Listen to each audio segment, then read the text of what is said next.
ada dua kondisi yang menjadi pelengkap dalam hidup kita. Kondisi tersebut adalah bahagia dan menderita. Dua kondisi ini selalu hadir dalam hidup kita.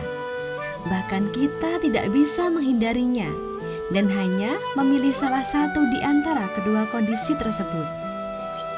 Pernahkah Anda berpikir dari mana datangnya bahagia dan menderita? Untuk mengetahui jawabannya, yuk kita simak uraian dari Biku Damadiro Mahatera berikut ini.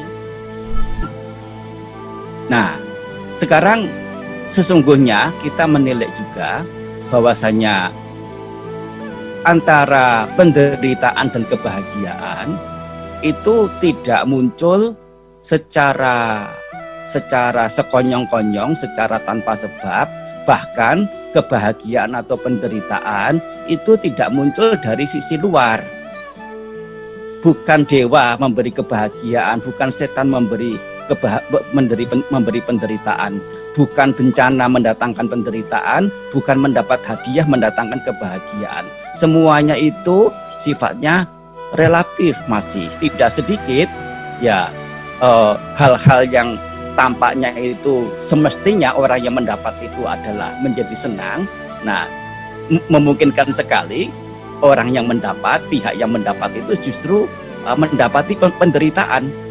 Nah, dari apa yang menyenangkan yang dia dapat. Begitu pula sebaliknya, hal-hal sisi yang orang lain katakan itu adalah kesengsaraan, pasti akan sengsara itu. Ya, berada atau mendapati sesuatu yang sedemikian rupa. Tetapi yang bersangkutan ya ternyata justru ya menyenangi, merasa puas, merasa lega, merasa tenang, damai. Nah, orang dijatuhi harta, ya diberi harta yang sangat banyak, bukannya malah bahagia tapi malah muncul ketakutan. Di mana disimpan? Bagaimana? Ya, malah hari-hari tidak bisa tidur karena ya ya lebih banyak takutnya, lebih banyak khawatirnya, lebih banyak hal-hal yang mengganggu hati, dan itu adalah iritasi, rasa sengsara, dan menjadi sebelum mendapat harta bahagia, damai. Begitu mendapat harta yang semestinya menyenangkan, justru yang dia dapat adalah penderitaan. Ini adalah contoh. Ya, seseorang yang pergi ke tempat sepi, ke hutan, ya kita tahu keberadaan di pinggiran hutan, katakan semuanya serba terbatas dan bahkan serba kekurangan. Tidak ada kenyamanan sebagaimana tinggal di kampung, apalagi tinggal di kota. Tetapi untuk orang tertentu, nah berada di situasi seperti itu bahkan menjadi satu pengharapan yang sudah lama diidamkan, dan merasa lega, merasa damai, merasa nyaman. Nah, sudah merasa lepas dari rasa risih, rasa iritasi yang sebelumnya dia rasakan. Ini adalah contoh ya. Artinya di sini menegaskan bahwasanya kebahagiaan penderitaan bukan semata-mata apa yang sisi luaran itu orang dapatkan, melainkan adalah sisi dalam. Orang itu sendiri bagaimana menyikapi. Nah, penyikapan itu juga tergantung pada faktor apa yang menyertai batin, yang mengetahui itu. Apapun yang datang, baik yang menyenangkan maupun yang menyakitkan, jika ditanggapi dengan hal buruk, dengan ketinggi-hatian, dengan kekikiran, dengan keserakahan, dengan hal-hal yang lain, pasti datangnya adalah bencana penderitaan.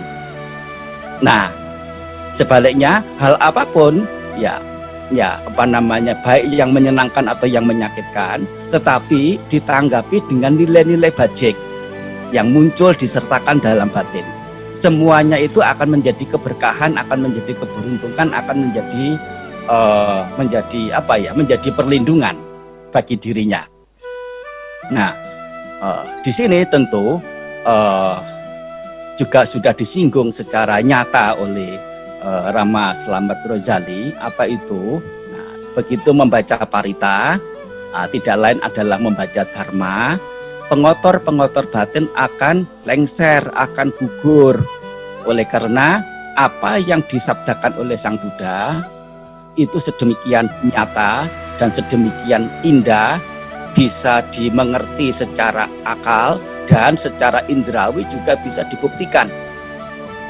Nah, hal apa yang patut, yang tidak patut yang baik, yang buruk, yang benar, yang salah bisa ditelusuri oleh diri sendiri. Nah, ini adalah sifat dharma yang disebutkan sebagai ehipasika, ya, yang itu bisa datang untuk dilihat oleh diri sendiri secara langsung. Nah, jadi karena dengan membaca parita, yaitu membaca dhamma dengan pemahaman tentunya, bukannya tidak dengan pemahaman, yang mengerti apa yang dibacakan, isinya adalah bagaimana mengkondisikan seseorang, batin seseorang untuk disertai oleh hal-hal bajik, menyingkirkan seseorang dari faktor-faktor buruk yang memungkinkan menyertai batin. Nah, dalam hal ini secara dia sadari atau tidak, secara dia ingini atau tidak, sengaja atau tidak, untuk menyingkirkan hal buruk dalam batinnya, untuk memunculkan hal baik dalam batinnya. Dengan membaca itu, keburukan sudah tersingkirkan, nilai-nilai bajik sudah bersama padanya. Nah, penderitaan sudah otomatis akan hilang. Ya, kebahagiaan yang muncul. Oleh karena sesungguhnya penderitaan itu muncul karena pengotor-pengotor batin, bukan yang lain. Demikianlah sahabat Dhamma, kita menyadari bahwa dalam kehidupan kita selalu ada hal yang membuat bahagia dan juga hal yang membuat menderita. Bahagia dan penderitaan ini tidak begitu saja hadir dalam hidup kita. Tidak tanpa sebab dua kondisi yang berbeda ini muncul. Bahagia dan penderitaan tidak muncul dari sisi luar. Bukan dewa yang memberi kebahagiaan, bukan pula Mara yang memberi penderitaan, melainkan dari dalam diri kita sendiri. Apapun yang terjadi dalam kehidupan kita, keadaan yang tidak menyenangkan sekalipun, apabila kita menanggapinya dengan pikiran positif, maka itu bukanlah sebuah penderitaan. Maka sahabat Dhamma, marilah kita selalu membangkitkan pikiran positif dalam diri, agar segala sesuatu yang terjadi dalam hidup ini merupakan suatu kebahagiaan. Semoga semua makhluk hidup berbahagia. Jangan lupa like, komen, subscribe, dan share sebagai Dhamma Dana agar manfaatnya dapat dirasakan oleh semuanya.